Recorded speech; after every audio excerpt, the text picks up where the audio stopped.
এখানে হয়তো এমন কেউ বসে আছে হয়তো ব্যভিচারের ভুল করে ফেলেছেন, আল্লাহ আপনাদেরকে রক্ষা করুন। আপনাদের কেউ কেউ হয়তো সেই পথে অগ্রসর হচ্ছেন, আপনাদের কেউ কেউ হয়তো শিরক করেছেন। সকল ধরনের অপরাধ সংঘটিত হচ্ছে আর মানুষ সকল ধরনের অপরাধে লিপ্ত হচ্ছে। আপনি যদি তওবা করেন এবং আল্লাহর কাছে ফিরে আসেন, এই সকল অপরাধ শেষ হয়ে যাবে। কিন্তু এরপর আপনাকে ভালো পথে চলতে হবে। ও আমিলা আমালান সলিহা ফাউলাইকা ইউবাদদিলুল্লাহু সাইয়্যাতিহিম হাসানাত। অন্য কথায়, যখন আপনি আল্লাহর কাছে ফিরে আসবেন, এটা প্রকৃত অর্থেই প্রত্যাবর্তন হতে হবে, এটা কৃত্রিম হতে পারবে না। ওয়া কানাল্লাহু গফুরুর রহিমা। আর আল্লাহ সর্বদাই ক্ষমাশীল, অতিমাত্রায় ক্ষমাশীল, সর্বদা প্রেমময়, যত্নশীল এবং করুণাময়। আমার সময় ফুরিয়ে যাচ্ছে, কিন্তু আপনাদের সাথে আরো কয়েকটা বিষয় শেয়ার করতে চাই। আসুন এই তালিকাটা প্রথমে শেষ করি। এটা শেষের দিকে।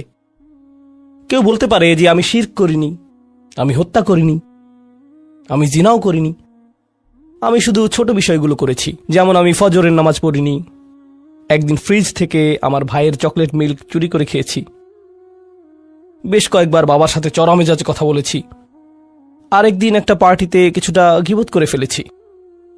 কিন্তু আমি হত্যা করিনি। এই তওবা তো আসলেই খারাপ অপরাধীদের জন্য। তাহলে আমার কি হবে? সাধারণ পাপীদের কি হবে? বাকি আমরা যারা রয়েছি, কারণ তারা হলো উঁচু স্তরের পাপী, তাই না? তো পরবর্তী আয়াত বলছে, তোমরা বাকি যারা রয়েছ, ওয়ামান তাবা, যেই তাওবা করেছে, যে কোনো ধরনের তাওবা, আমিলা সালিহান, সৎ কাজ করেছে, ফাইন্নাহু ইয়াতুবু ইলাল্লাহি মাতাবা, তো যখন সে আল্লাহর কাছে ফিরে আসে আন্তরিকভাবে, অনুতপ্ত হয়ে, আল্লাহ সেটাও স্বীকার করেন। না না না, কারণ আমার পাহাড় সম পাপ প্রয়োজন, এটাকে পাহাড় সম পুণ্যে রূপান্তরিত করার জন্য, এটাকে পাহাড় সম পুণ্যে রূপান্তরিত করার জন্য এমন প্রয়োজন নেই। যেই পাপে লিপ্ত থাকেন না কেন, শুধু তওবা করুন। ফাইন্নাহু ইয়াতুবু ইলাল্লাহি মাতাবা ওয়াল্লাযীনা লা ইয়াশহাদুনা যুর। এমন মানুষ যারা অন্যায়ের সাক্ষ্য হয় না। এর অর্থ হলো তারা সহ্য করে না যখন কোনো অন্যায় সংঘটিত হয়।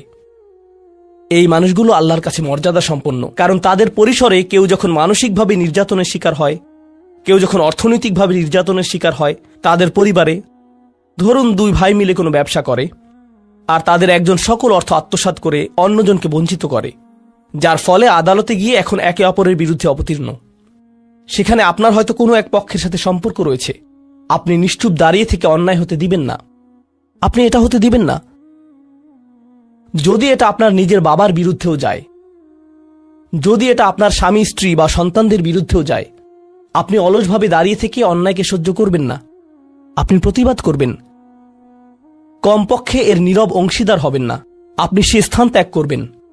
এর সাথে আমার কোনো সম্পর্ক নেই, আমি এর অংশ হতে চাই না। লা ইয়াশহাদুনা যুর, এর আরেকটা অর্থ হলো তারা মিথ্যা সাক্ষ্য প্রদান করে না। কখনো আপনার উপর চাপ থাকে এমন মানুষের পক্ষ অবলম্বন করার জন্য যারা অন্যায়কারী। আপনি জানেন যে তারা অন্যায়কারী, কিন্তু তারা বলে পরিবার আগে ভাই, অথবা বন্ধুত্ব সবার আগে। আর আপনি যদি এটা করেন, যদি আপনার আনুগত্য ভুল স্থানে প্রদান করেন, এটা জেনে শুনে যে আপনি ভুল, তাহলে এটা লা ইয়াশহাদুনা যুর এর লঙ্ঘন। আয়াতটির দ্বিতীয় অংশ, ওয়া ইযা মাররু বিল্লাগwi মাররু কিরামা, এটাও অসাধারণ। এই আয়াতে আল্লাহর কাছে আপনাকে অসাধারণ বানিয়েছে কোনটি? আপনি একটা আসরে রয়েছেন, বন্ধুরা সবাই ঘুরে বেড়াচ্ছে, অথবা আপনি হয়তো কোনো হোয়াটসঅ্যাপ গ্রুপে আছেন। আজকাল যোগাযোগের বিভিন্ন মাধ্যম রয়েছে, আর এই সকল যোগাযোগের মাঝে মানুষ যুক্তিহীন কথা বলে থাকে, মানুষ একে অপরের বিরুদ্ধে গীবত করে, তারা একে অপরের প্রতি বিদ্রুপ করে, তারা একে অপরের সময় নষ্ট করে। আর আপনি এর সাথে কোনো সম্পর্ক রাখতে চান না, তো আপনি কি করবেন? আপনি আসরটি ত্যাগ করবেন। কিন্তু আপনি প্রথমে একটা লেকচার দিবেন না যে এগুলো সবই অর্থহীন, তোমরা নিজেদের সময় নষ্ট করছো, আস্তাগফিরুল্লাহ, আমি তোমাদেরকে আল্লাহর দিকে ডাকছি এবং তওবা করতে আহ্বান জানাচ্ছি, তোমরা এই ভিডিওটি দেখো, আমি এই আসর ত্যাগ করছি না। অথবা আপনি কোনো পার্টিতে রয়েছেন আর বললেন, আস্তাগফিরুল্লাহ, তোমরা সবাই গীবত করছো, আমি এখান থেকে চলে যাচ্ছি। ওয়া ইযা মাররু বিল্লাগwi মাররু কিরামা, যখন তারা এই ধরনের আসরের পাশ দিয়ে যায়, যখন তারা এই ধরনের পরিস্থিতির সম্মুখীন হয়, তারা সেখান থেকে বেরিয়ে আসে সম্মানজনক উপায়ে, মাররু কিরামা। অন্য কথায়, তারা তাদের নিজস্ব মর্যাদা রক্ষা করে। তারা এমন অবস্থায় পড়ে না যা অন্যদেরকে এবং তাদের নিজেদেরকে অপমানিত করে। আর এই প্রক্রিয়ায় তারা অন্য কাউকে খারাপ বোধও করায় না। তারা সম্মানজনক অজুহাত তৈরি করে এবং নিজেদেরকে সেই পরিস্থিতি থেকে বের করে আনে। ওয়া ইযা মাররু বিল্লাগwi মাররু কিরামা। আর সবশেষে, ওয়াল্লাযীনা ইযা যুক্কিরু বিআয়াতি রাব্বিহিম লাম ইয়াখিরু আলাইহা। আসলে এখনো শেষ হয়নি, আপনাদের ভালো বোধ করার জন্য বললাম। ওয়াল্লাযীনা ইযা যুক্কিরু বিআয়াতি রাব্বিহিম লাম ইয়াখিরু আলাইহা সুম্মান ওয়া উময়ানান। এটা জুমায় অংশগ্রহণকারীদের জন্য। যখন তাদেরকে স্মরণ করিয়ে দেয়া হয়, তারা অন্ধ এবং বধিরের মতো পড়ে থাকে না। অন্য কথায়, তারা সেগুলো উপেক্ষা করে না, তারা সেগুলোকে হালকাভাবে গ্রহণ করে না। তারা কিছু শোনার পর বলে না যে হ্যাঁ, এটা আমার সম্পর্কেই বলেছে, এটা ঠিকই আমার বিবেককে আঘাত করেছে, কিন্তু আমি ভুলে যাব যে এটা আমি শুনেছি। আমি ভান করব যে এটা আমার সম্পর্কে না এবং এটা নিয়ে চিন্তা করব না। তারা ইচ্ছাকৃত বধির না, আর তারা ইচ্ছাকৃতভাবে অন্ধও না। সেই স্মরণিকার প্রতি যা তাদেরকে প্রদান করা হয়েছে, এটা ছিল আপনার সম্পর্কে, এটা ছিল আপনার কার্যকলাপ সম্পর্কে, আপনার উদ্দেশ্য সম্পর্কে। আর এখন আপনি এটা আর নিতে পারছেন না, কারণ আপনি পরিবর্তিত হতে চান না। বাল ইউরিদুল ইনসানুল ইয়াফজুরা আমামাহ, মানব জাতি শুধু তার সামনে যা রয়েছে তাতে নিমজ্জিত হয়ে যেতে চায়। প্রলোভনগুলো এতটাই মজবুত। আর কোরআন উলিন নুহা সম্পর্কে বলছে, তারা এমন মানুষ যারা নিজেদেরকে সংযত করতে পারে। আপনাকে স্মরণ করিয়ে দেয়া হচ্ছে নিজেকে সংযত করার জন্য, আর আপনি বলছেন আমি সংযত হতে চাই না, আমি এই অবস্থাতেই ভালো আছি। আমি ইতিমধ্যেই কাজটি করার দিন, তারিখ এবং স্থান নির্ধারণ করে ফেলেছি এবং টিকিটও করে ফেলেছি। এরপর এই খুতবাটি আমার মুড নষ্ট করে দিল। তো আমি এখন একটা বার্গার খাবো এবং খুতবায় যা শুনেছি তা নিয়ে চিন্তা করব না। তারপর সেখানে যাব যেখানে আমি যেতে চেয়েছিলাম। খুতবাটা বেশ দেরিতে শোনা হয়েছে। সেই মানুষেরা এমনটা করে না। যখন কোনো স্মরণিকা শ্রবণ করে, নিজেদের উপর এর প্রভাব পড়তে দেয়। তারা এটাকে পরিবর্তন ঘটানোর সুযোগ দেয়। এটাই তাদেরকে আল্লাহর কাছে বিশেষ মানুষে পরিণত করে। প্রসঙ্গক্রমে, কখনো কখনো আপনার ভিতরে ঘটে যাওয়া সেই পরিবর্তন অন্য কেউ দেখে না, অন্য কেউ জানে না সেই পাপ সম্পর্কে যার দিকে আপনি অগ্রসর হচ্ছিলেন। সেটা শুধুই আপনি এবং আল্লাহর মাঝে সীমাবদ্ধ। আর আল্লাহ আপনাকে তার ইবাদ হিসেবে গণ্য করেন, কারণ আপনি সেই পরিবর্তন ঘটিয়েছেন। তো এখন যেহেতু আমরা সমাপ্তির দিকে যাচ্ছি, এটাই এখানে বর্ণিত শেষ গুণ। এই মানুষেরা শুধুমাত্র নিজেদের নিয়ে উদ্বিগ্ন না, বরং তারা তাদের পরিবার নিয়ে উদ্বিগ্ন। ওয়াল্লাযীনা ইয়াকুলুনা রব্বানা হাবলানা মিন আজওয়াজিনা ওয়া যুররিয়াতিনা কুররাতা আয়ুনিন, হে প্রভু, আমাদের স্ত্রী এবং আমাদের সন্তানদের দ্বারা আমাদেরকে চক্ষুর শীতলতা দান করুন। যার অর্থ দুইটি জিনিস। আমি জটিলতা পরিহার করে আপনাদেরকে সরলভাবে কুররাতা আয়ুনিন এর অর্থ বুঝিয়ে বলছি। প্রথম অর্থ হলো, ইয়া আল্লাহ, অন্য সকল কিছু আমাকে পীড়িত করে, অন্য সকল কিছু আমাকে অসুবিধায় ফেলে, কিন্তু যখন আমি আমার স্ত্রীর কাছে আসি এবং আমার সন্তানদের কাছে আসি, ইয়া আল্লাহ, এই স্থানটিকে আমার জন্য প্রশান্তিদায়ক করে দিন। আমার সকল অসুবিধা দূর হয়ে যায় যখন আমি আমার স্ত্রীর দিকে তাকাই। আমার সকল অসুবিধা দূর হয়ে যায় যখন আমি আমার সন্তানদের সাথে থাকি। ইয়া আল্লাহ, আমার স্ত্রী এবং আমার সন্তানদের মাঝে এটা প্রদান করুন, অথবা আমার স্বামী এবং আমার সন্তানদের মাঝে এটা প্রদান করুন। কুররা শব্দটির দ্বিতীয় অর্থটি এসেছে করার থেকে। করার অর্থ যখন আপনার চোখ কোথাও আটকে যায়। ইয়া আল্লাহ, আমার স্ত্রীর প্রতি আমার ভালোবাসা এতটাই সৃষ্টি করে দিন যাতে আমি তার উপর থেকে চোখ ফিরাতে না পারি। ইয়া আল্লাহ, আমার সন্তানদের নিয়ে আমাকে এতটাই আনন্দিত করে দিন এবং এতটাই ভালোবাসাপূর্ণ করে দিন যাতে আমি তাদেরকে অন্যদের সাথে তুলনা না করি। আমার যা রয়েছে তা নিয়ে আমি সুখী। তারা খারাপ বোধ করুক, এটা আমি চাই না। আমি তাদের অর্জনের স্বীকৃতি প্রদান করি। আমাকে সেই সামর্থ্য দান করুন যাতে স্ত্রী এবং সন্তানদের মাঝে কুররাতু আয়ুন খুঁজে পাই। আমাকে একটি মজবুত পরিবার দান করুন এবং আমাকে আমার পরিবারের প্রতি সন্তুষ্ট করে দিন। আপনাদের অনেকের জন্য একমাত্র দুশ্চিন্তার বিষয় হল স্ত্রী এবং সন্তান। এই দোয়া অনুযায়ী দুশ্চিন্তার একমাত্র উপশমকারী হওয়া উচিত স্ত্রী এবং সন্তান। আর আপনি নিজে চেষ্টা না করে শুধু আল্লাহর কাছে কিছু চাইতে পারেন না, কারণ আল্লাহ বিশেষ কোনো বৃষ্টি আপনার পরিবারের উপর বর্ষণ করবেন না, যার ফলে আকস্মিকভাবে আপনি আপনার স্ত্রীকে ভালোবাসতে শুরু করবেন। এর জন্য চেষ্টা করতে হবে। আপনার সন্তানদের সাথে সম্পর্ক উন্নয়নের জন্য আপনাকে চেষ্টা করতে হবে। এটা রাতারাতি ঘটবে না। এটা এমন জিনিস যাতে আপনাকে এবং আমাকে বিনিয়োগ করতে হবে। তো আল্লাহ আমাদেরকে সামর্থ্য দান করুন যাতে আমরা শুধুমাত্র মুখে এই দোয়া করে ক্ষান্ত না হই, বরং দোয়াটি যাতে বাস্তবায়িতও করতে পারি, কারণ আল্লাহ প্রচেষ্টার বিষয়ে জিজ্ঞেস করবেন। এমনকি সেই বিখ্যাত দোয়াটির শেষেও এটা এসেছে, রব্বানা আতিনা ফিদ দুনিয়া হাসানা ওয়া ফিল আখিরাতি হাসানা ওয়া কিনা আযাবান নার। বিখ্যাত একটি দোয়া, তাই না? আমাদেরকে এই জীবনের সর্বোচ্চটা দান করুন, পরের জীবনেরও সর্বোচ্চটা দান করুন, আমাদেরকে জাহান্নামের শাস্তি থেকে রক্ষা করুন। এরপরে আল্লাহ কি বলছেন? উলাইকা লাহুম নাসিবুম মিম্মা কাসাবু। তারা ততটুকু অংশই পাবে যা তারা অর্জন করেছে। আপনি শুধু দোয়া করবেন আর তা কাজ করবে তেমনটা না।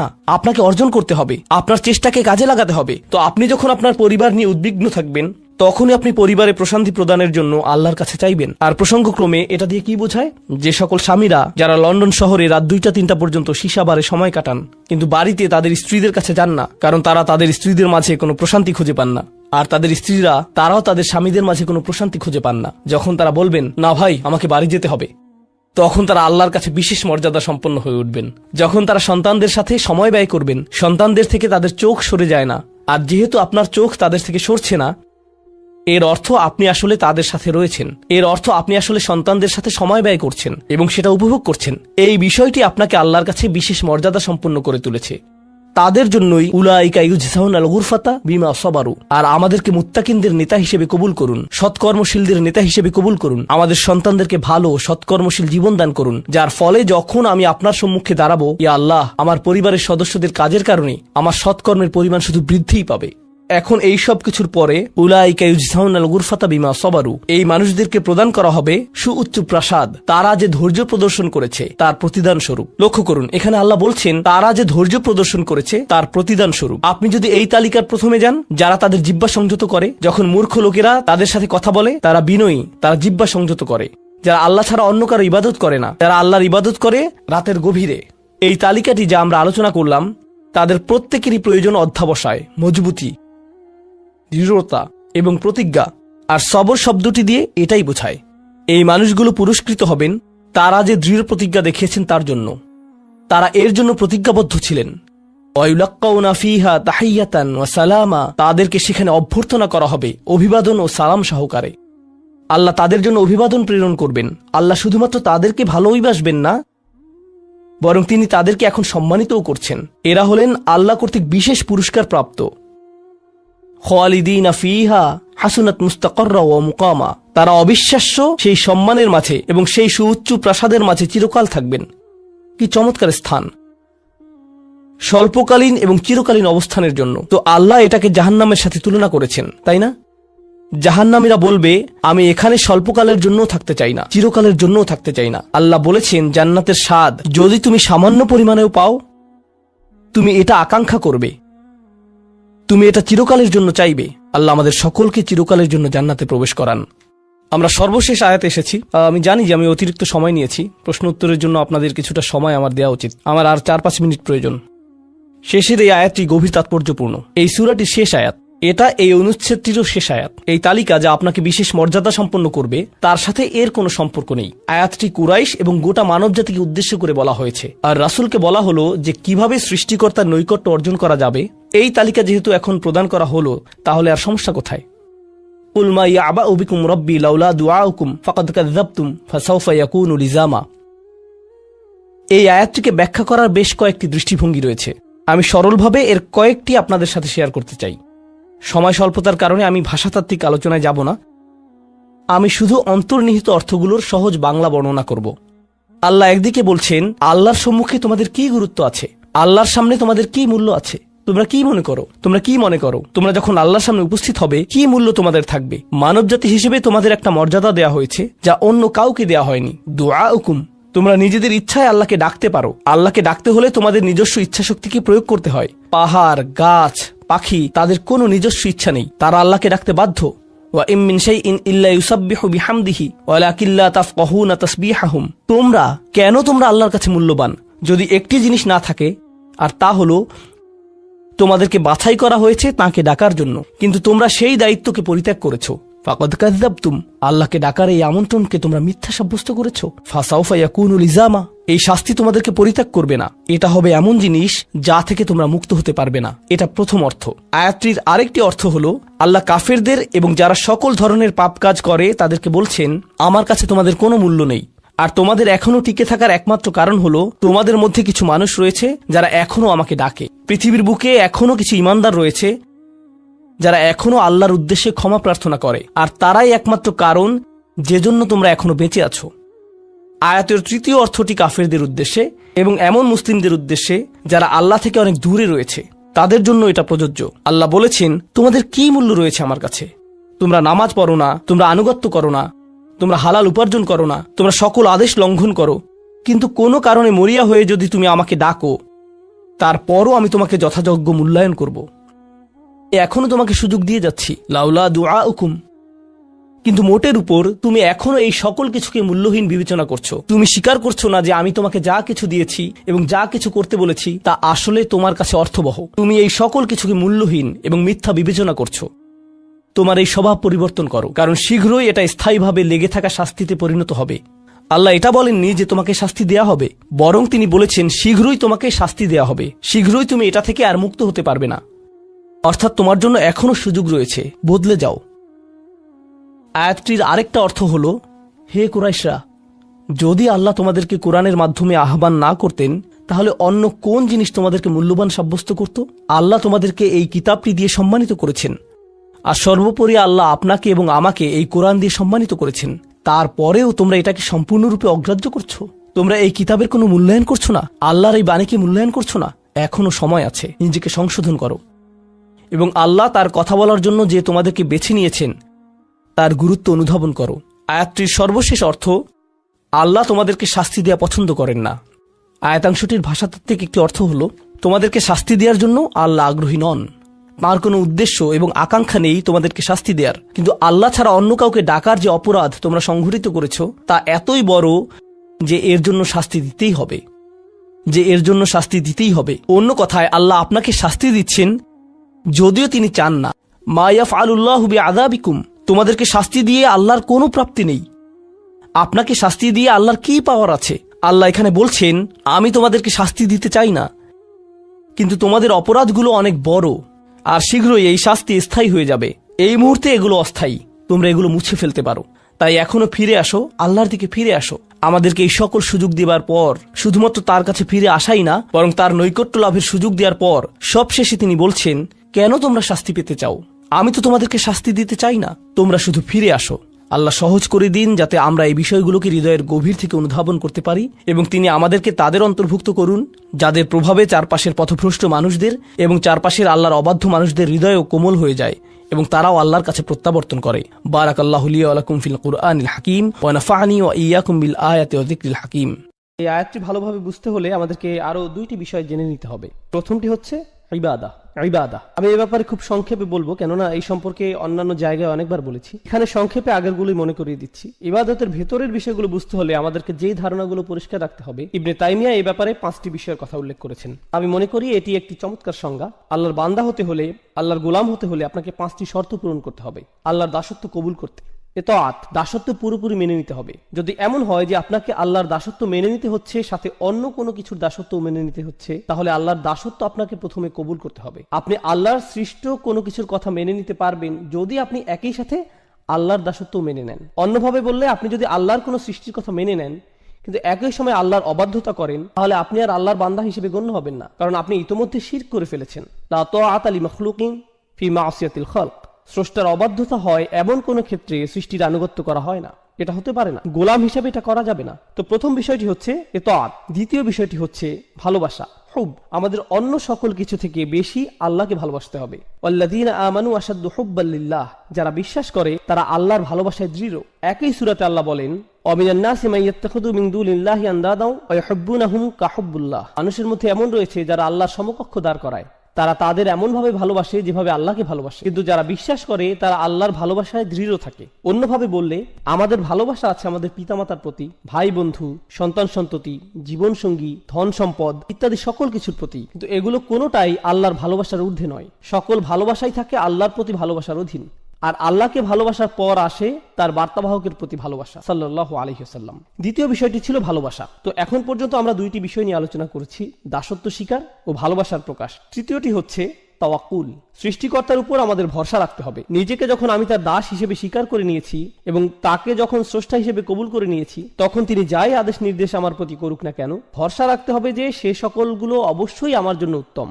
যে অবস্থাতেই তিনি আমাকে নিপতিত করুন না কেন, তার উপর ভরসা রাখতে হবে। ভরসা রাখতে হবে যে যদি আমি তার কথা মেনে নেই, তাহলে তার কোনো আদেশ আর আমার জন্য যত কঠিন হোক না কেন, সেটাই উত্তম পন্থা। ইউরিদুল্লাহু আন ইউখাফফিফা আনকুম, আল্লাহ তোমাদের জীবন সহজ করতে চান, তোমাদের বোঝা হালকা করতে চান। আমরা ভাবি যে আল্লাহর কথা মেনে নিলে জীবন কঠিন হবে আর তার অবাধ্য হলে জীবন সহজ হয়। আমাদের অনেক সময় এমন হয় যে আমরা চিন্তা করি, আহা, সবকিছুই শুধু হারাম, এত কঠিন, ইসলাম খুবই কঠিন। আল্লাহ বলছেন, না, আমি আসলে তোমাদের ইসলাম দিয়েছি যাতে তোমাদের জীবন সহজ হয়। আর আমাদের অবশ্যই বিশ্বাস করতে হবে যে এটা সত্য। আল্লাহর উপর আমাদের ভরসা রাখতে হবে, তাওয়াক্কুল থাকতে হবে। তো আমাদের হলো দাসত্ব, ভালোবাসা এবং ভরসা। চতুর্থ বিষয়টি হচ্ছে আন্তরিকতা বা অকৃত্রিমতা। যখন আমরা কোনো কিছু করি, বিশেষ করে সেটা যদি ইবাদতের বিষয় হয়, আমাদের সেটা শুধুমাত্র আল্লাহর জন্যই করতে হবে। আপনি আল্লাহর সাথে অন্য কোনো বিষয় একত্র করতে পারবেন না।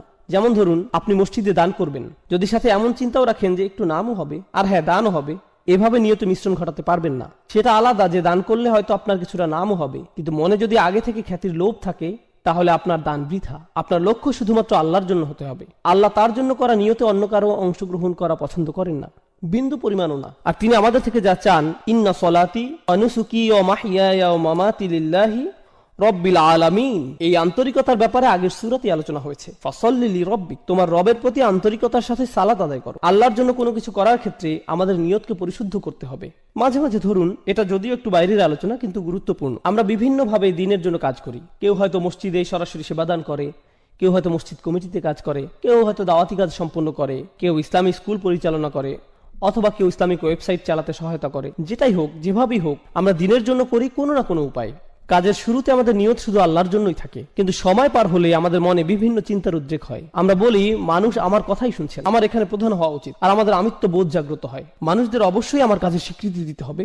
এখন তো কেউ আমার প্রশংসাই করছে না, লোকজন আমার মতের মূল্যায়নই করছে না, আর এতদিন যা কিছু করেছি কিছুই আমলে নিচ্ছে না। এখন বলুন, আমাদের এই কাজ আল্লাহর জন্য নাকি মানুষের স্বীকৃতির জন্য? আর এভাবে আমাদের মনে যা ঘটে সেগুলো কেউই তেমন ভাবে লক্ষ্য করে না, অথচ সময়ের সাথে এভাবেই নিয়ত পরিবর্তিত হতে থাকে। আপনি সততার সাথে আল্লাহর জন্য শুরু করেন হয়তো, কিন্তু সময়ের সাথে আন্তরিকতায় ভাটা পড়ে। আমাদের অবশ্যই ইখলাস বজায় রাখতে হবে, সেই আন্তরিকতা ধরে রাখতে হবে। এখন সর্বশেষ ও সর্বাধিক গুরুত্বপূর্ণ বিষয়টি, যা ইবাদতের সাথে জড়িত, আমরা ইতিমধ্যে 4টি বিষয় নিয়ে আলোচনা করেছি, পঞ্চম বিষয়টি বাকি আছে। সহজ ভাষায় আমি এটাকে বলি দাসত্বের শর্ত। লক্ষ্য করবেন, যখন আপনি কোনো চাকরিতে যোগদান করেন, আপনার কোম্পানি ও আপনার মধ্যে একটা চুক্তি সম্পন্ন হয়। চুক্তিতে বলা থাকে আপনি কোম্পানির জন্য কি কি করবেন এবং কোম্পানি আপনার জন্য কি কি করবে। একইভাবে স্বামী স্ত্রীর মধ্যেও চুক্তিনামা থাকে, আমি তোমার জন্য এগুলো এগুলো করব, তুমি আমার জন্য এগুলো এগুলো করবে। চুক্তিনামা, শর্তের আদান প্রদান। একইভাবে সন্তান এবং মা বাবার মধ্যে অধিকারের বিষয় থাকে, এগুলো আমাদের অধিকার, এগুলো তোমাদের অধিকার। এখানেও আদান প্রদান হচ্ছে, পরস্পর বোঝাপড়া এখানেও দেখা যাচ্ছে। যে কোনো রাষ্ট্র বা সরকারের সাথে সেখানকার জনগণের একই ধরনের বোঝাপড়া হয়। তোমরা এই পরিমাণ কর দিবে, এই আইন কানুনগুলো মেনে চলবে, বিনিময়ে আমরা তোমাদের এই সেবা দিয়ে যাব। স্পষ্ট বিনিময়। সাধারণত এই ধরনের বিনিময়গুলো কিছু আপোষ মীমাংসা বা বোঝাপড়ার মাধ্যমে হয়, অর্থাৎ দুই পক্ষই এগিয়ে আসে, আলাপ আলোচনা করে, শেষে আপোষের মাধ্যমে সমঝোতা হয়। কিন্তু যখন আমরা আল্লাহর বান্দা, তখন এই ধরনের শর্ত বা সমঝোতা কি করে ঘটবে? এগুলো কি আলোচনা বা আপোষ মীমাংসার মাধ্যমে হবে? অবশ্যই না। সকল শর্তই আসমান থেকে আসবে, আপনাকে শুধু মেনে নিতে হবে। অর্থাৎ আপনার কোনো যোগ্যতা নেই যে আপনি নির্ধারণ করবেন আল্লাহর বান্দা হতে হলে কি কি মেনে চলবে আর কি কি মেনে চলবেন না, আল্লাহর উপাসনার জন্য কি কি করবেন আর কি কি করবেন না, আল্লাহকে মেনে চলার জন্য কি করবেন আর কি করবেন না। আপনি নিজে কখনোই নিজের জন্য এগুলো নির্ধারণ করতে পারেন না। এই ব্যাপারে সকল শর্ত, সকল কর্তৃত্ব শুধুই আল্লাহর। আর শুধুমাত্র এভাবেই আপনি আল্লাহর বান্দা হতে পারেন যে এসব শর্তে, এই চুক্তিতে আপনার সামান্যতম অংশও নেই। সকল শর্তই আল্লাহর, কর্তৃত্ব শুধুই আল্লাহর। এবার আসুন, কাফিররাও আল্লাহকে ডাকে, তারাও তাওয়াফ করে, সিজদাও করে, আল্লাহর নাম তারাও ভালোভাবেই স্মরণ করে, প্রায় সবকিছুই করে। কিন্তু সেই শর্তগুলো, সেই চুক্তিনামা, তারা যেটাকে আল্লাহর দাসত্ব বলে, যেটাকে তারা আল্লাহতে বিশ্বাস বলে, সেই বিশ্বাস, দাসত্বের চুক্তিনামা তারা নিজেরাই বানিয়ে নেয়। কিন্তু আল্লাহ বলছেন, তোমরা যদি নিজেদের মন মতো এই শর্তসমূহ বানিয়ে নাও, সেটা গ্রহণযোগ্য না। এগুলো শুধু তখনই গ্রহণ করা হবে যদি তা কেবল আমার পক্ষ থেকেই আসে। আর সেই শর্তসমূহ যা তার থেকে আসে, সেগুলো মূলত তাই যা নবী রাসূলগণ নিয়ে আসেন। তাই এসব শর্তাবলী, এগুলো খুবই গুরুত্বপূর্ণ। আপনাকে একদিন কেউ বলল, জানো, আমি সৃষ্টিকর্তাকে খুবই ভালোবাসি, আমি প্রায়ই তার উপাসনা করি, প্রার্থনা করি। আসলে আপনি করেন না, আপনি করেন না। কেননা আপনি যদি সৃষ্টিকর্তার প্রার্থনা করেন নিজের মন মতো করে, তাহলে কিভাবে আপনি তার গোলাম হবেন? যখন আপনি সৃষ্টিকর্তার প্রার্থনা করবেন এমন ভাবে, ঠিক যেমন ভাবে তিনি আপনার নিকট আশা করেন, এটাকে সৃষ্টিকর্তার সঠিক উপাসনা বলা যায়। শর্তগুলোর সংজ্ঞা কেবল আল্লাহর পক্ষ থেকেই আসতে পারে। আল্লাহতে বিশ্বাসের অর্থ আসলে কি কি? আল্লাহকে মেনে চলার অর্থ কি? আল্লাহর ইবাদত করার অর্থটাই বাকি। এটি হলো প্রাথমিক আলোচনা। দাসত্বের শর্তসমূহ দুইটি বিষয়। আমি চাই আপনারা ইবাদত শব্দটার আসলে আরবিতে কি বোঝায় সেটা আগে জেনে নিন। কিংবা বলা যায় উবুদিয়্যাহ শব্দটি, যেটি মূলত মাজদার ব্যাকরণ অনুযায়ী, এটি মূলত দুটি বিষয়ের সমন্বয়। এখন আমি যদি শুধুমাত্র যে কোনো একটি আপনাদের সামনে প্রকাশ করি, তাহলে মূল অর্থটি অসম্পূর্ণ থেকে যাবে। মূলত এটি ক্লাসিক্যাল আরবির সামনে ইংরেজি ভাষার একটা সীমাবদ্ধতা। ক্লাসিক্যাল আরবি ভাষা একই সময় বিভিন্ন বৈশিষ্ট্যের প্রকাশ ঘটায়। এখন আমরা যদি কোনো বিষয়ের ক্ষেত্রে পুরোপুরিভাবে অর্থের প্রকাশ না ঘটাই, বাক্যের আংশিক প্রকাশ আমাদের মনে গন্ডগোল বাঁধাতে পারে। তো দুইটি পরিভাষা যা ইবাদত শব্দটির সকল বৈশিষ্ট্য ও গুণাগুণ পরিপূর্ণরূপে প্রকাশ করে, সে দুইটি হলো প্রার্থনা ও দাসত্ব। হ্যাঁ, এই দুটির সমন্বয়, প্রার্থনা ও দাসত্ব। আমরা সাধারণত যে কোনো একটি গ্রহণ করে থাকি, কিন্তু ইংরেজিতে দুইটি সম্পূর্ণ আলাদা শব্দ, যা ক্লাসিক্যাল আরবিতে একটি শব্দে প্রকাশ পায়, ইবাদাহ এবং উবুদিয়্যাহ। তাই যখন আল্লাহ রাসূল সাল্লাল্লাহু আলাইহি ওয়াসাল্লাম বলেন লা আ'বুদু মা তা'বুদুন, এর মানে শুধুমাত্র এই না যে আমি প্রার্থনা করব না, বরং এর মানে এও দাঁড়ায় যে আমি দাসত্ব স্বীকার করব না, আমাকে তোমরা গোলাম বানাতে পারবে না। খুব সংক্ষেপে আমি আপনাদের প্রার্থনা এবং উপাসনা করা এবং দাসত্বের মধ্যকার যে পার্থক্য সেটি দেখিয়ে দিতে চাই। যখন মাগরিব আসলো আমরা আল্লাহ তাআলাকে স্মরণ করছি, প্রার্থনা করছি। যখন এশার সালাতের সময় আসবে আমরা আল্লাহর প্রার্থনা করব। কিন্তু এই দুই নামাজের মাঝখানে সময় আমরা কি করি? এই দুই নামাজের মাঝখানে যখন আমরা ছিলাম, এই দুই নামাজের মাঝখানে আমরা ছিলাম আল্লাহর দাস। যখন আপনি ঘুমাচ্ছিলেন তখন আপনি প্রার্থনা করছিলেন না, কিন্তু ঠিকই আপনি ছিলেন তখন আল্লাহর দাস। যখন আপনি ঘুম থেকে উঠলেন, দাঁত ব্রাশ করলেন, নাস্তা করলেন, আপনার কাজে যাওয়ার জন্য গাড়ি ড্রাইভ করলেন, সে সময় আপনি প্রার্থনা করছিলেন না, কিন্তু তাহলে আপনি কি করছিলেন? যদিও হয়তো এই সময় আপনি কোরআন তেলাওয়াত করছিলেন না বা কোনো জিকির আজকার করছিলেন না, কিন্তু ঠিকই এই সময় আল্লাহর দাসই ছিলেন। তো বলা যায় যে প্রার্থনা হচ্ছে নির্দিষ্ট কিছু কাজ, রোজা রাখা, নির্দিষ্ট সময়ে সালাত আদায় করা, হজ করা, কোরআন তেলাওয়াত করা, দান সাদকা করা, এগুলো সবই নির্দিষ্ট কিছু কাজ যেগুলো প্রার্থনা হিসেবে ধরা হয়। কিন্তু একজন দাস, একজন গোলাম, সে সর্বদাই আল্লাহর গোলাম, যদিও সে এই ধরনের কাজগুলো করে বা না করে। এই ধারণাটি আসলে খুবই শক্তিশালী, কেননা এর মানে দাঁড়ায় আমাদেরকে ঠিক সেভাবে জীবনযাপন করতে হবে যেভাবে আল্লাহ তাআলা চান। শুধুমাত্র জুমার নামাজে বা অন্য কোনো নামাজে আল্লাহকে মানবেন আর অন্য সময় মানবেন না, সেটা চলবে না। নামাজগুলোর মধ্যকার সময়ে আমরা আল্লাহর বান্দাই। হাফিজু আলা সলাওয়াত ওয়াস সালাতুল উস্তা। আলেমদের মধ্যে অনেকে বলেন এখানে সলাতুল উস্তা বলতে নামাজগুলোর মধ্যকার সময়ের কথা বলা হয়েছে। এই সময় আল্লাহর সাথে আমাদের কানেক্ট থাকতে হবে, এই সময়ে আল্লাহর সাথে আমাদের সম্পর্ক থাকতে হবে, আমাদের আল্লাহর প্রার্থনা করতে হবে, একই সাথে আল্লাহর দাসত্ব মেনে নিতে হবে। এখন আমরা হয়তো অনেকেই আল্লাহর প্রার্থনা ঠিকভাবেই করি, কিন্তু দাসত্বের ক্ষেত্রে, যেমন হয়তো আপনি আসরে নামাজ পড়েছেন কিন্তু এখন ভাবছেন সময় তো আছে, একটু মুভি দেখা যায়, মাগরিব চলে আসলো, হ্যাঁ মাগরিবের নামাজেও চলে আসছেন, কিন্তু এভাবে আপনি শুধু প্রার্থনা করছেন, দাসত্বের শর্তে টিকছেন না, আল্লাহর বান্দা হতে পারছেন না। কার হয়তো একটি মদের দোকান আছে কিন্তু সে 5 ওয়াক্ত নামাজ পড়ছে মসজিদে গিয়ে। তো এখান থেকে সহজে বোঝা যায় যে সে আল্লাহর প্রার্থনা সঠিকভাবে করছে কিন্তু আল্লাহকে মানছে না, কোনোভাবেই সে আল্লাহর বান্দা নয়। তাই সমস্যা হয়ে যায় আমাদের এই ইংরেজি অনুবাদগুলোর কারণে। এই অনুবাদগুলো দেখে আমাদের মনে হয় যাক, অন্তত পক্ষে আল্লাহর প্রার্থনা তো সঠিকভাবে করছি, আমার কাজ তো হয়ে গেল। না না, আপনি আল্লাহর প্রার্থনা করছেন কিন্তু আপনি আল্লাহর বান্দা নন। প্রার্থনা করা হচ্ছে একটি অংশ, দাসত্ব হচ্ছে অপর অংশ, এবং ইবাদত এই দুইটি অংশ নিয়ে গঠিত, শুধু একটিতে হবার নয়। এখন আরবদের ব্যাপারটি লক্ষ্য করুন।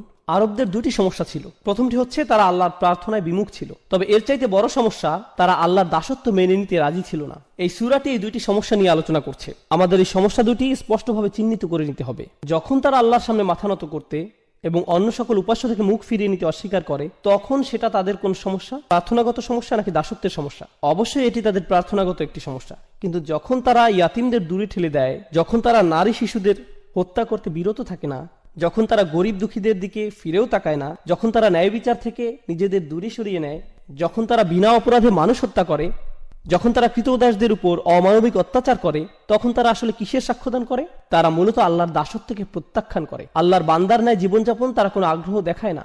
আপনি আল্লাহর বান্দা মানে আপনি আল্লাহর উপাসনা করেন এবং তার সাথে তার দাসের ন্যায় জীবনযাপন করেন, দুইটি বিষয়। এখন আয়াতটি আমরা ভালোভাবে বুঝবো। লা আ'বুদু মা তা'বুদুন, এখানে লা আ'বুদু অর্থাৎ আমি দাসত্ব করব না এবং আমি প্রার্থনা করব না যার ইবাদত তোমরা করছো।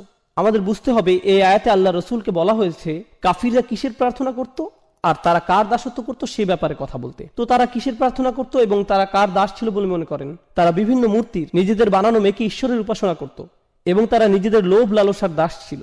দুইটি বিষয়, তারা মূর্তিগুলোর পূজা করত এবং নিজেদের শাহাওয়াত, লোভ লালসার গোলাম হয়ে গিয়েছিল, নিজের নফসের পূজারী।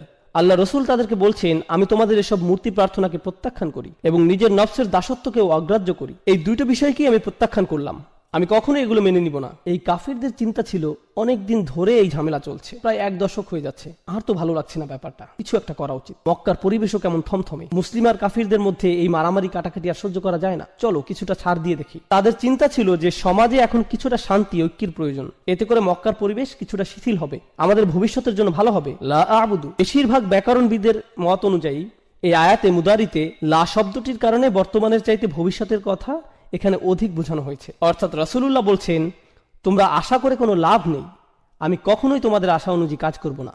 তোমরা যদি মনে করো ভবিষ্যতে তোমাদের হয়তো সুযোগ আছে, সময় গেলে পরিস্থিতি পাল্টাবে, আমি কখনোই এসবের প্রার্থনা করব না। এবং তোমরা যা কিছুর উপাসনা করছো এবং দাসত্ব মেনে নিয়েছো সেসবের দাসত্ব আমি কখনোই কবুল করব না, এমন কখনোই হবে না। তোমাদের মাথা থেকে এই চিন্তা দূর করে ফেলতে পারো। চলুন আমরা পরের আয়াতে যাই। ওয়ালা আনতুম আবিদুনা মা আ'বুদ, আর হ্যাঁ তোমরা কখনোই প্রার্থনাকারী তো ছিলে না, না তোমরা কখনো দাসত্ব স্বীকার করেছিলে। এখন আবিদুন শব্দটা একটা ইসম, অর্থাৎ এটি একটা বিশেষ্য। তার মানে এখানে বোঝানো হচ্ছে তোমরা অতীতে কখনোই এবং বর্তমানেও না আর ভবিষ্যতেও তোমরা কখনো কোনোভাবেই আমি যে সৃষ্টিকর্তার উপাসনা করি তার উপাসনা করবে, বা যে সৃষ্টিকর্তার দাসত্ব আমি করি তার দাসত্ব মেনে নিবে। এটা অতীতে আগে কখনোই হয়নি এবং ভবিষ্যতেও কখনো হওয়ার কোনো সুযোগ নেই। তার মানে বোঝা যাচ্ছে যে এটা শতভাগ নিশ্চিত তারা চিরন্তনভাবে এই কুফুরির উপর বিদ্যমান। এখন আপনারা যদি এই আয়াতটি ভালোভাবে বুঝে নিতে চান, কেন আল্লাহ বললেন যে তারা তাদের কুফুরির উপরই বিদ্যমান থাকবে, কেন তারা কখনোই মানবে না, কুরাইশদের এই নির্দিষ্ট কিছু নেতাদের কেন আল্লাহ এভাবে অভিশপ্ত করলেন, সেটার উত্তরটি কোরআনের অন্য এক স্থানে আমরা পাই। আল্লাহ বলেন, আম আবরামু আমরান ফা ইন্না মুবরিমুন। খুবই গুরুত্বপূর্ণ একটি আয়াত। এই আয়াতটি বোঝার জন্য আপনাদের খুবই গুরুত্বপূর্ণ একটা শব্দ সম্পর্কে ধারণা নিতে হবে। আরবি শব্দটি হচ্ছে ইব্রম। ইব্রম এই শব্দের অর্থ হয় কোনো স্থাপনার জন্য দড়ি বাঁধা।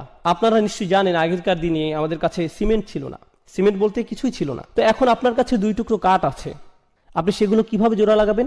বেঁধে নেওয়া ছাড়া আর কোনো উপায় নেই। আপনি কোনো দুর্বল বা পাতলা কোনো দড়ি অবশ্যই নেবেন না, আপনি দ্বিগুণ মোটা করে একটি দড়ি নিতে হবে, সেটা ঘুরিয়ে পেঁচিয়ে শক্ত করে নিতে হবে। আর সেটা কেবল একবার বাঁধলেই হবে না, একের অধিক গিট দিতে হবে। অর্থাৎ প্রক্রিয়াটি প্রত্যেক ধাপেই দ্বিগুণ, দ্বিগুণ, ত্রিগুণ এভাবে করে করে পদক্ষেপ নেওয়া হচ্ছে, যাতে নিশ্চিত থাকা যায় যে দড়িটি কখনোই ছিঁড়বে না। আর আল্লাহ তাআলা এখানে এই শব্দটি ব্যবহার করছেন কাফেররা তাদের কুফরের উপর স্থির থাকতে ঠিক কতটা প্রতিজ্ঞাবদ্ধ সেটা বোঝাতে। আম আবরামু আমরন, তারা কি তাদের এই সিদ্ধান্তের ক্ষেত্রে দড়িতে গিট লাগার ন্যায় প্রতিজ্ঞাবদ্ধ হয়ে গিয়েছে? তারা কি তাদের সিদ্ধান্তে এতটাই দৃঢ় যে তারা কখনোই আর ফেরত আসতে চায় না? কেননা আপনি যদি একবার এই দড়িতে গিট লাগিয়ে দেন, তার মানে বোঝা যাচ্ছে যে আপনার ইচ্ছা আর কখনো ফেরত না আসা। বিষয়টা জুতার ফিতার ন্যায় সহজ নয় যে কিছুক্ষণ পর আপনি আবার খুলে ফেলবেন। আল্লাহ বলছেন তারা এতটাই নিশ্চিত যে তাদের কুফুরির এই সিদ্ধান্তে তারা আর কখনোই ফেরত আসতে চায় না। বিষয়টি কেমন? যদি এমনই হয় ফা ইন্না মুবরিমুন, তাহলে আমরাও আমাদের দড়ি বেঁধে দিচ্ছি। যদি তারা এতটাই নিশ্চিত থাকে, তাহলে আমরাও নিশ্চিত যে আমরা তাদেরকে কুফুরির উপরই প্রতিষ্ঠিত রাখবো। আর দেখুন, আল্লাহ যখন তাদের দড়ির কথা উল্লেখ করছেন তখন ফিল বা ক্রিয়া ব্যবহার করছেন। আবরামু ফাইলে মাদি বা অতীতকালের ক্রিয়া। কিন্তু আল্লাহ যখন নিজের দড়ির কথা বলছেন তখন তিনি বিশেষ্যর ব্যবহার করছেন। আপনারা জানেন এমন ক্ষেত্রে ক্রিয়া এবং বিশেষ্যের মধ্যে তফাৎ কেমন হয়? ক্রিয়া ক্ষণস্থায়ী কিন্তু বিশেষ্য চিরস্থায়ী। অর্থাৎ তারা আজ যতই নিশ্চিত থাকুক যে তারা সেই দড়ির গিট খুলবেই না এবং ঈমান আনবে না, বিচার দিবসে যখন তারা নিজেদের কর্মফলের সম্মুখীন হবে, আপনারা জানেন কি হবে, তাই না? রুবামা ইয়াউদ্দুল্লাযীনা কাফারু লাউ কানু মুসলিমিন। হয়তো অবিশ্বাসীরা চাইবে সেদিন মুসলিম হতে, তারা চাইবে তাদের সেই গিট, সেই দড়ি যাতে কোনো মতে একটু খোলা হয়, কিন্তু অনেক দেরি হয়ে গেছে, অনেক সময় চলে গিয়েছে। তাই আল্লাহ বলছেন ফা ইন্না মুবরিমুন, আমার বাঁধন তো চিরদিনের জন্য। বিশেষের ব্যবহার হয়েছে এখানে, অর্থাৎ সমাপ্তি ঘটে গেছে, শেষ। আর কাফিরদের ক্ষেত্রে বলা হচ্ছিল সংশয় আকারে, তারা কি আসলেই এভাবে দড়িতে গিট লাগাতে যাচ্ছে? সত্য কি? কিন্তু এখানে কোনো সংশয় নেই, এটাই সত্য। আল্লাহ বলছেন আল কাফিরুন, তাহলেই এটাই হবে। অন্যভাবে বললে তারা তাদের সিদ্ধান্ত স্থির করে ফেলেছিল, তাই আল্লাহ তাআলাও তার সিদ্ধান্ত নিয়ে নিয়েছেন। অবাক হওয়ার কিছু নেই। তোমরা কখনোই সেই সত্তার প্রার্থনা করনি যার প্রার্থনা আমি করেছি। মনে করো না যে আমার নবুয়তের পূর্বে তোমাদের আর আমার বিশ্বাস একই ছিল। না না না, কখনোই না। ওয়ালা আনতুম আবিদুন, তোমরা কখনোই করনি, কখনোই সঠিকভাবে প্রার্থনা করনি, আগেও কখনো করনি, ভবিষ্যতেও কখনো করবে না। যার দাসত্ব আমি এখন করছি তোমরা তা মেনে নিবে না। আবুদ এই শব্দটি রাসূলের জন্য বর্তমানকালে ব্যবহৃত হয়েছে। খুবই চমৎকার প্রয়োগ। এই শব্দটি বর্তমানকালে ব্যবহৃত হলে কি বোঝায় জানেন? তিনি তার অতীত বোঝাননি, তিনি শুধুমাত্র তার ভবিষ্যৎ নিয়ে বলেছেন। আর এটি খুবই চমৎকার কেন জানেন? কারণ তিনি কখনোই শিরক করেননি। রাসূলুল্লাহ সাল্লাল্লাহু আলাইহি ওয়াসাল্লাম কখনোই শিরক করেননি, সেটা আমরা জানি। কিন্তু সত্যিকার অর্থেই তিনি আল্লাহর বান্দা তখন হলেন যখন আল্লাহর পক্ষ থেকে তার নিকট ওহী আসা শুরু হলো। তিনি সত্য খুঁজে ফিরছিলেন, সর্বক্ষণ চিন্তায় পেরেশানিতে মগ্ন ছিলেন। ওয়াজাদাকা দাল্লান ফাহাদা, আমরা তোমাকে অন্বেষণ করতে দেখেছি এবং পথ প্রদর্শন করেছি। কিসের পথ দেখানোর কথা বলা হচ্ছে? দাসত্ব কবুলের পথ। হেদায়েত ও দাসত্ব একই পথের পথিক। ইয়াকা না'বুদু ওয়া ইয়াকা নাস্তাঈন, তারপরে কি আসছে? ইহদিনা, অর্থাৎ হেদায়েত।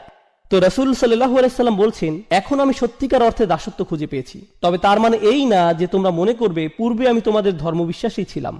না না, সেটা কখনোই ঘটেনি। তাই তোমাদের এ ব্যাপারে বিভ্রান্ত হওয়া উচিত নয়।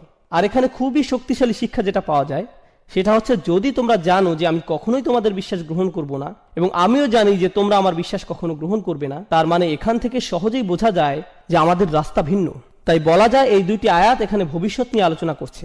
হ্যাঁ, অতীতের তুলনায় এখানে ভবিষ্যতের দিকে ফোকাস করা হচ্ছে। আমি কোনো কিছু ছাড় দিব না এবং তোমরাও কোনো কিছুতেই ছাড় দিবে না বলে মনে হচ্ছে।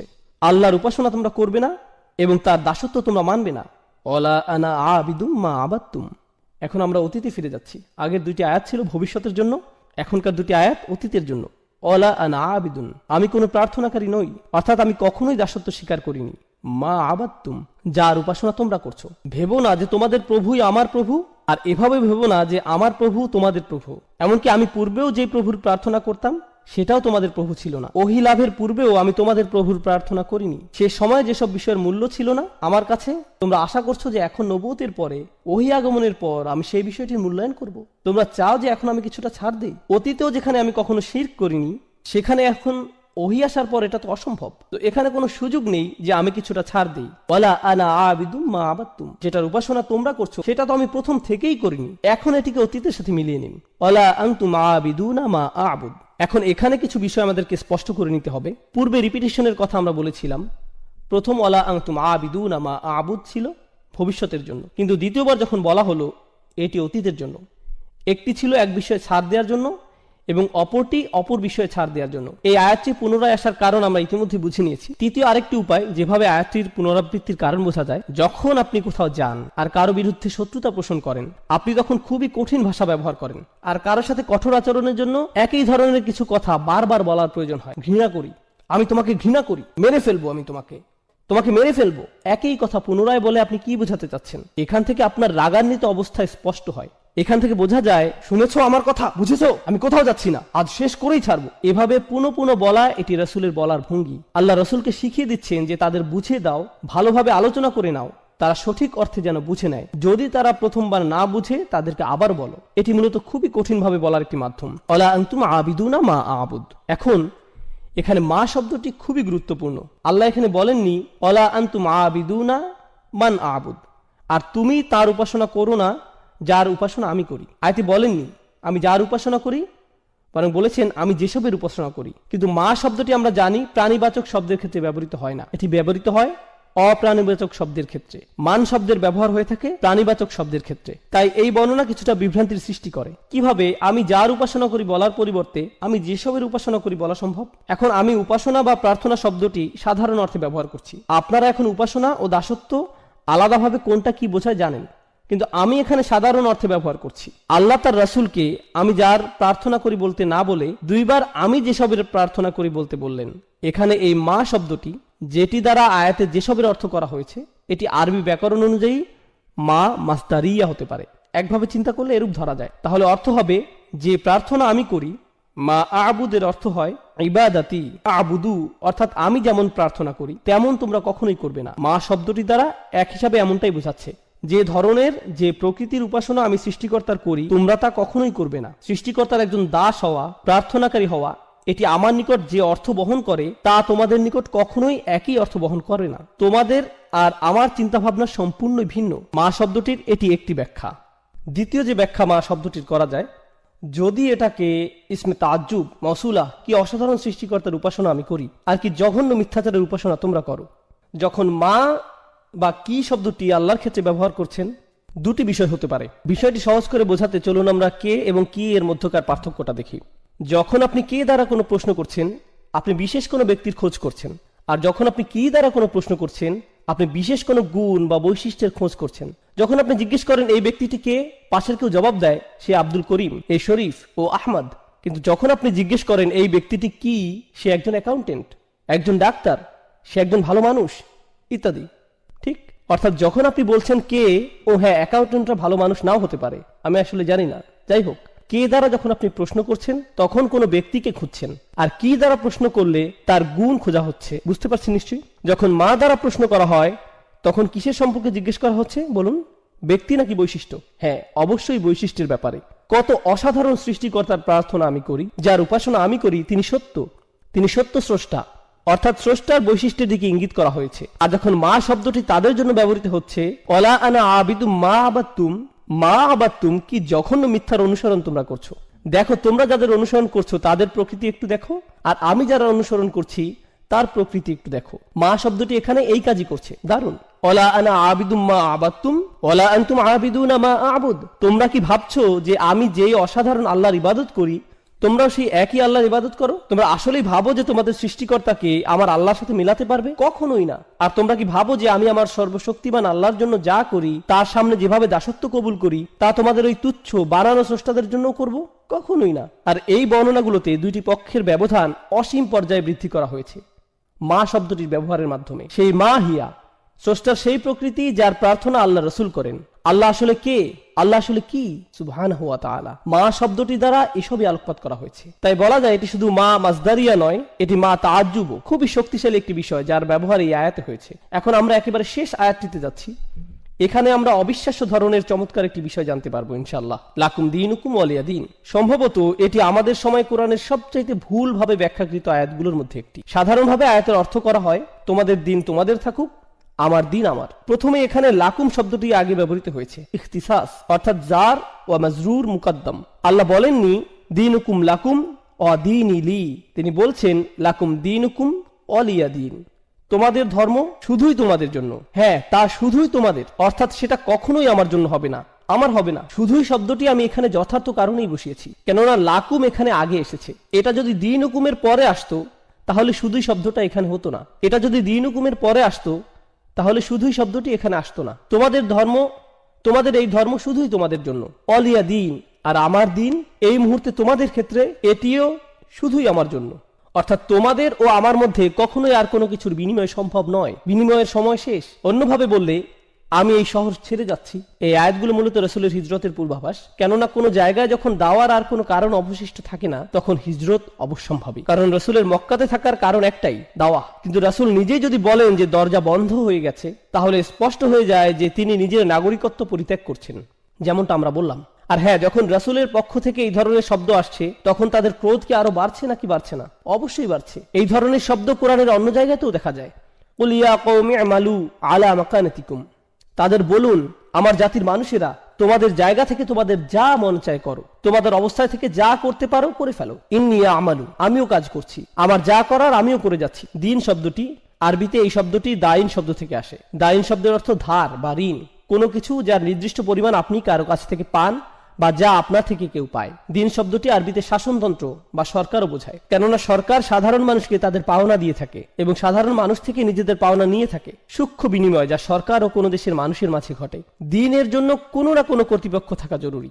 একইভাবে বিচার দিবসে যখন মানুষ ঠিক তাই পাবে যা তাদের প্রাপ্য, ঠিক তাই দিবে যা তাদের থেকে পাওনা, এই দিনকেও ইয়াউম আদ-দ্বীন বলা হয়েছে। মালিকি ইয়াউমিদ্দিন, লাকুম দীনুকুম ওয়ালিয়া দীন এর একটি অর্থ হয় তোমরা যথার্থভাবে ঠিক তাই পাবে যা তোমাদের প্রাপ্য। তোমাদের বিচার শুধুমাত্র তোমাদের জন্যই হবে, আর আমার বিচার ও আমার উপরেই হবে। আর তোমাদের আজকের এই কুফরের পরিণতি কি সেদিন বিচার দিবসে তোমরা জানতে পারবে। এখানে দিন শব্দের দ্বারা এই অর্থটিও বোঝানো হচ্ছে, লাকুম দীনুকুম ওয়ালিয়া দীন, তোমাদের বিচার তোমাদের জন্য আর আমার বিচার আমার জন্য। সুবহানাল্লাহ। এগিয়ে যাও, সরাসরি চ্যালেঞ্জ। জাহান্নামের আগুন এই মুহূর্তে শুধুই তোমাদের জন্য। তোমরা যারা কুফরের উপর পুরোপুরি স্থির হয়ে আছো, তোমাদের জন্য সেদিন থাকছে বিশেষ বিচার, আর নবী হিসাবে আমার জন্য থাকবে বিশেষ ফয়সালা। দেখা যাক শেষ পর্যন্ত জয় কাদের হয়। উন্মুক্ত চ্যালেঞ্জ। আরেকটি বিষয় যা আমি চলে যাওয়ার পূর্বে আপনাদের জানাতে চাই, লাকুম দীনুকুম ওয়ালিয়া দীন, অনেকেই এই আয়াতটির ভুল ব্যাখ্যা করেছেন এভাবে যে রাসূলুল্লাহ সাল্লাল্লাহু আলাইহি সাল্লামের কিছু যায় আসে না যদি তারা শিরক করে, তোমরা তোমাদের মতো থাকো, আমরা আমাদের মতো থাকি। এটি আসলে আয়াতের একটি ভুল ব্যাখ্যা এবং ভুল বুঝ। জি হ্যাঁ, একেবারেই ভুল অর্থ করে নেয়া। এই আয়াতটি কখন নাজিল হয়েছিল? প্রায় 1 দশক দাওয়াত দেওয়ার পরে এই আয়াতটি নাজিল হয়। এরপর তাদেরকে বলা হলো তোমাদের যা করার তোমরা করতে থাকো, আর আমি আমার কাজ করতে থাকবো। আর এখন আমরা আর শব্দ দ্বারা সংঘর্ষে যাব না, এখন সংঘর্ষ হবে তরবারি দ্বারা। অর্থাৎ অন্যভাবে বললে এই আয়াতটি সেসব লড়াই বা যুদ্ধের পূর্বাভাস যেগুলো সামনের দিনগুলোতে আসছে। এই লাকুম দীনুকুম ওয়ালিয়া দীন আয়াতে বলতে পারেন কেন আয়াতের শব্দগুলোতে সংঘর্ষের পূর্বাভাস পাওয়া যায়? কারণ এই মুশরিকরা তাদের মূর্তিগুলোকে কোথায় রাখছে? তারা এগুলোকে রাখছে বাইতুল হারামে। আর রাসূলুল্লাহ সাল্লাল্লাহু আলাইহি ওয়াসাল্লামের মূল কাজ কি? আমরা ইতিমধ্যেই উত্তরাধিকার সূত্রে পাওয়া রাসূলের দায়িত্ব নিয়ে কথা বলেছি। তার মূল দায়িত্ব কি? ইব্রাহিম আলাইহিস সালামের ধর্মকে পরিশুদ্ধ করা। আর তিনি সেটা কিভাবে করতে পারেন? যে উদ্দেশ্যে আল্লাহর এই ঘর নির্মিত হয়েছিল সেই উদ্দেশ্যে এটির পুনর্গঠনের মাধ্যমে। কিন্তু ততক্ষণ তিনি এটি করতে পারছেন না যতক্ষণ মুশরিকদের প্রতিমাগুলো এই ঘরে মজুদ রয়েছে। তাই আল্লাহর দ্বীন এখানে পূর্ণতা পেতে হলে তাদের দ্বীনকে সরতে হবে। তোমরা তোমাদের দ্বীনের অনুসরণ করতে থাকো, আমি আমার দ্বীনের অনুসরণ করতে থাকি, এবং শেষ পর্যন্ত দেখা যাবে জিত কার হয়। তাই আল্লাহ বলেন, হুয়াল্লাযী আরসালা রাসূলাহু বিল হুদা ওয়া দীনিল হক লিইয়ুযহিরাহু আলা দ্বীনি কুল্লি। তিনি তার রাসূলকে পাঠিয়েছেন, আল্লাহ তার রাসূলকে পাঠিয়েছেন হিদায়াতের সাথে এবং সেই সত্য দ্বীনের সাথে, যাতে এটি অন্য সকল যত দ্বীন আছে সেগুলোকে পরাস্ত ও নিষ্প্রভ করে দিতে পারে। দ্বীনের অন্যান্য যত রূপ সবগুলোই পরাভূত হবে। ওয়ালাউ কারিহাল মুশরিকুন, যদিও মুশরিকরা বিষয়টি ঘৃণা করে, যদিও তারা এটি অপছন্দ করে। তো তোমরা যা করার করতে থাকো, কিন্তু সেগুলো সবই বৃথা হবে। আমার দিন ইতোমধ্যেই নিশ্চয়তা পেয়ে গেছে। আর হ্যাঁ, দিন শব্দটি পরবর্তী আয়াতে আরো বেশি স্পষ্ট হবে। অরাআইতান নাসা ইয়াদখুলুনা ফি দীনিল্লাহ, দিন শব্দটি আবারও আসছে। সেখানে আমরা জানতে পারবো যে সংঘাতের শুরু এই সূরাতে হয়েছিল। পরবর্তী সূরাতে দেখা যাবে কারা এতে জয়লাভ। আর এই সূরার সর্বশেষ শিক্ষা, একেবারে শেষ বক্তব্য রাখার পূর্বে অতিরিক্ত দুইটি বিষয়ে কিছু কথা বলবো ইনশাআল্লাহ তাআলা। প্রথম কথাটি হচ্ছে, আগের সূরাতে আমরা দেখতে পাই মক্কার কুরাইশরা রাসূলুল্লাহ সাল্লাল্লাহু আলাইহি সাল্লাম ও তার পরিবারের উপর একটি ব্যক্তিগত আক্রমণ করে। বাতারা মুহাম্মদ, এই শব্দটি দ্বারা তারা আক্রমণ শুরু করে। মাআযাল্লাহ, এর দ্বারা তারা বোঝায় যে রাসূলের বংশের শিকড় কেটে গেছে এবং বেশি দিন আর স্থায়ী হবে না। গত সপ্তাহে এই বিষয়ে আমরা বিস্তারিত আলোচনা করেছি, আপনারা চাইলে মনে করে নিতে পারেন। এই আক্রমণের জবাবে আল্লাহ সুবহানাহু ওয়া তাআলা রাসূলের সকল অনুসারীদের বললেন না যে তোমরা সবাই বলো, কারণ রাসূল যখন কুরাইশদের প্রতিমাগুলো থেকে নিজেকে দূরে সরিয়ে নেবেন, স্বাভাবিক যে তার অনুসারীরাও সেটাই করবেন। কিন্তু আল্লাহ তাআলা তাদের কিছুই বলতে বলেননি। তিনি বলেননি কুলু ইয়া আইয়ুহাল কাফিরুন, তোমরা সবাই বলো আইয়ুহাল কাফিরুন। এভাবে বলার জন্য আল্লাহ সুবহানাহু ওয়া তাআলার পক্ষ থেকে তাগিদ আসেনি, বরং আল্লাহ শুধুই রাসূলকে বলতে বলেছেন কুল ইয়া আইয়ুহাল কাফিরুন, শুধু তুমি বলো, তাদের একাই বলো। এর কারণ হচ্ছে, যেহেতু কুরাইশরা ভেবেছে যে রাসূলের পরিবার আর বাড়বে না, তিনি একা যথেষ্ট নন, একা তিনি কিছুই করতে পারবেন না। আল্লাহ আযজা ওয়া জাল্লা স্পষ্ট করে ঘোষণা দিলেন যে রাসূল একাই তাদের জন্য যথেষ্ট। রাসূল সাল্লাল্লাহু আলাইহি সাল্লামের আর কাউকেই প্রয়োজন নেই।